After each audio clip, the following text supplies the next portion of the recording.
अस्सलाम वालेकुम, मेरे चैनल इकरा देसी डायरीज़ में खुशामदीद। आज हम रोज़मर्रा इस्तेमाल होने वाले 20 इटालियन जुमले सीखेंगे। ये जुमले आपको इटालियन बोलचाल में बहुत मदद करेंगे।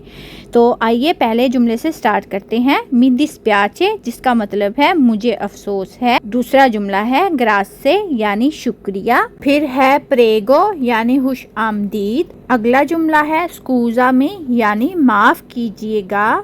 फिर है पर फावोरे यानी बराए मेहरबानी। अगला जुमला है नॉन कपिश्को यानी मुझे समझ नहीं आई। फिर अगला जुमला है नो लो सो यानी मुझे मालूम नहीं है। उससे अगला जुमला है सोनो पेरसो ओ पेरसा यानी मैं गुम हो गया हूँ या हो गई हूँ। सोनो स्टांका ओस्तांको यानी मैं थका हुआ हूँ या थकी हुई हूँ। हो फामे यानी मुझे भूख लगी हुई है। हो सेते मुझे प्यास लगी हुई है। हो फ्रेदो यानी मुझे सर्दी लग रही है। हो काल्दो यानी मुझे गर्मी लग रही है। सोनो फेलीचे मैं खुश हूँ।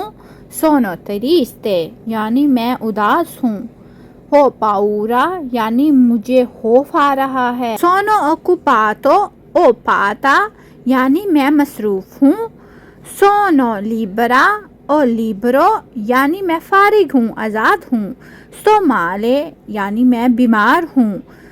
स्टो बेने यानी मैं ठीक हूँ। तो ये थे हमारे 20 अहम इटालियन जुमले। मुझे उम्मीद है कि आपको ये सबक पसंद आया होगा। अगर आपको ये वीडियो अच्छी लगी तो लाइक करें, शेयर करें और मेरे चैनल इकरा देसी डायरीज़ को सब्सक्राइब करना ना भूलिएगा। अगली वीडियो में मिलेंगे। खुदा हाफिज़।